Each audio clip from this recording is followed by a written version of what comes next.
వేదికగా కొత్త రాజకీయ పార్టీ పురుడు పోసుకుంది.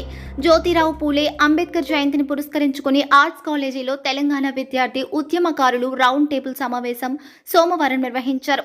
ఓయూ వేదికగా తెలంగాణ ప్రజా పార్టీని ప్రకటించారు. తెలంగాణ రాష్ట్ర చిత్రం మధ్యలో సెల్ ఫోన్ గుర్తును ఎన్నుకున్నారు. అంబేద్కర్ పూలే ఆలోచన విధానాలు రాష్ట్రంలో సామాజిక న్యాయాన్ని కొనసాగిస్తామని నినాదించారు. మొత్తం తెలంగాణ విద్యార్థులంతా కూడా గత 2009 నుండి ఒక రాజకీయ నిర్ణయం తీసుకోవాలనే నిర్ణయం కాస్త వాయిదాల మీద వాయిదాలు పడుతూ ఈరోజు ఆ నిర్ణయానికి ప్రారంభం జరిగింది.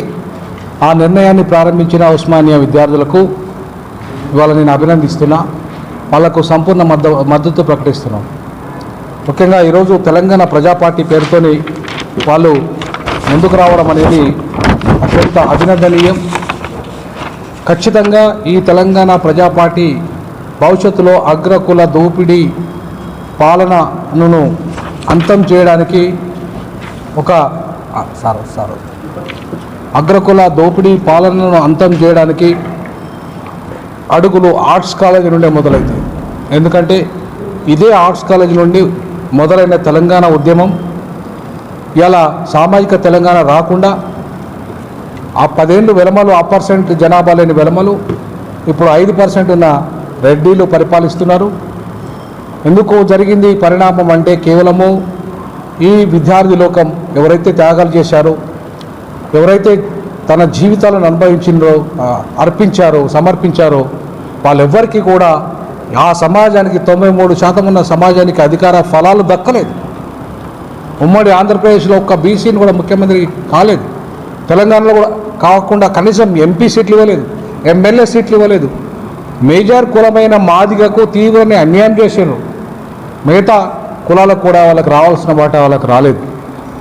ఒక రెడ్డి సామాజిక వర్గానికే 58 పదవులు, ముఖ్యమైన పదవులు, కీలకమైన పదవులు ఇచ్చారంటే అంటే వాళ్ళ రెడ్డి ఆధిపత్యము పర్మనెంట్ చేసుకోవడానికి వాళ్ళ ప్రయత్నం జరుగుతుంది. దాన్ని అడ్డుకునే శక్తి కేవలం విద్యార్థి లోకానికే ఉంది. 57% ఉన్న యువతకే ఉంది.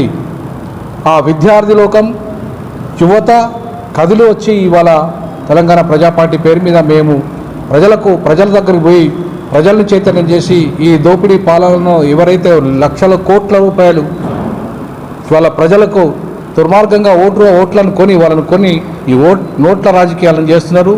ప్రజాస్వామ్యబద్ధమైన ఓట్ల రాజకీయాలని, రాజ్యాంగబద్ధమైన ఓట్ల రాజకీయాలని, పైసలతో సంబంధం లేని ప్రజల యొక్క ఆకాంక్షలను నెరవేర్చే ఈ నోట్ల రాజకీయాలని, అగ్రకుల ఆధిపత్య రాజకీయాలను అంతం చేయడానికి ఈ తెలంగాణ ప్రజా పార్టీ కృషి చేయాలని, తప్పకుండా ఆ దిశగా తెలంగాణలో ఉన్న 93% ప్రజల యొక్క ఆకాంక్షను నెరవేర్చే విధంగా సామాజిక తెలంగాణను సాధించడానికి అడుగులు వేయని ఈ సందర్భంగా నేను కోరుకుంటున్నాను.